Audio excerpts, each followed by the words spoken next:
Welcome everybody. This is the first in a series of roundtables we're going to be doing where we really get some industry experts together and ask what we think are some of the most pressing questions of the day from a dealer perspective, but really from a broader industry perspective.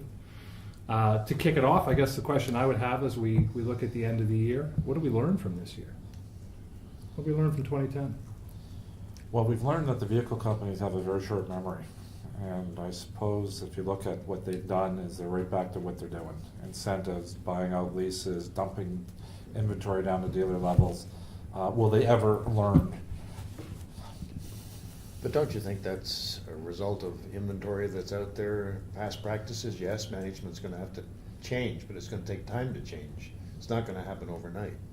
So does it take yet another bankruptcy in order for them to change, or 2 or 3 bankruptcies? Yeah, I've got to agree with Dennis. I'm sitting on the outside now, looking in, and I've been shocked at the kind of money that's on the hood from all kinds of companies, particularly the imports and some of the import manufacturers that tended to stay away from heavy incentives and 0% financing, and they're all in the game.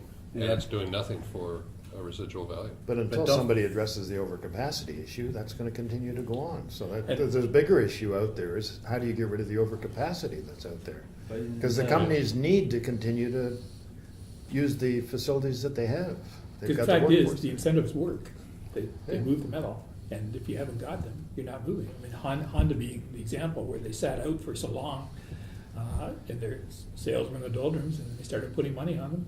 They're selling cars. And so here's a vehicle company that runs around and says that their customers are king, their customer satisfaction is number one on their agenda. They put an extra $2,000-3,000 on the windshield of every one of their car, and every one of their owners take a $2,000 or $3,000 hit in residual value.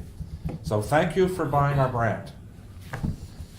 So I think Jim is correct. We have an overcapacity issue in the industry, but isn't the real issue the discipline not to run those factories? Just because you have them doesn't necessarily mean you have to run them 3 shifts a day, full tilt, around the clock, and keep pouring inventory into the marketplace. But also with the bankruptcies, and you know better, wasn't there a lot of capacity already pulled out? A lot. I don't know exactly, but serious numbers. Do you see any But correlation? it's worldwide capacity. It's not just the 2 plants that went down. I mean, you've got new entrants that are going to come into the market from China. There's no question about that, and they're obviously geared up to And they're still huge. get into these it's still gonna markets, be so a it's going to exacerbate the situation. And there's still That's a huge big overcapacity in Europe, for example, that they haven't really addressed at all. No. So who wants to be first? That's really what it boils down to. Who's gonna have the guts to sit back and say, okay, this is the business model that we have to follow, and this is the way we're going to move forward.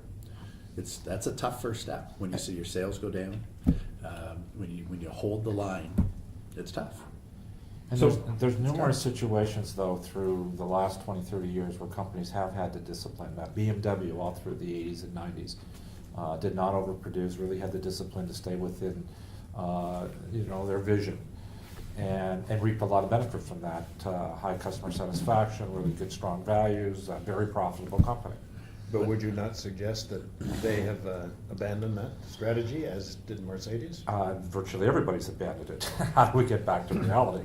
So how do you perpetuate that business model that was successful, that made that BMW into a company that was so profitable? How do you perpetuate that business model for other companies? That gets into a broader topic. One of the things that allows it to keep going is that we have this political will to not let the markets work.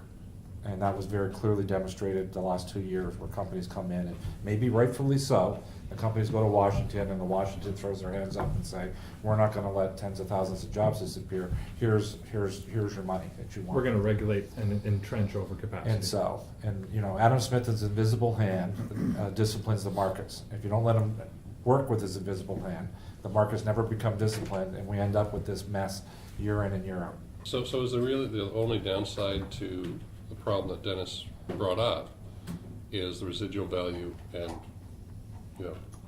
not the destruction of the brand, but certainly in some cases the devaluation of the brand? But what does the residual value mean to you as a customer? Well, it means that the pickup that I bought last year is worth virtually nothing.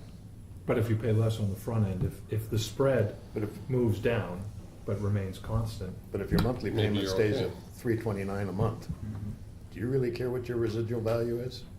Consumers today are buying by monthly payments. And to So keep does their it really car longer, matter? too. That's a very good question. If you're a brand traditionalist, you say, yes, it does matter, because I want a strong brand that has, lasting value and, customer feels good when they go to, trade it in or sell it or what have you. But if you go to the model of you're just playing the spread and you're always gonna be paying $329 a month, I guess it really doesn't matter. Yeah, Well, 'cause so if you let look me- at BMW that we were talking about a minute ago, I mean, they've always had strong resale values, and yet they're in the incentive game probably as aggressively, if not more so, than a lot of the other manufacturers. But it hasn't hurt their brand, it hasn't hurt their sales, they're still motoring along.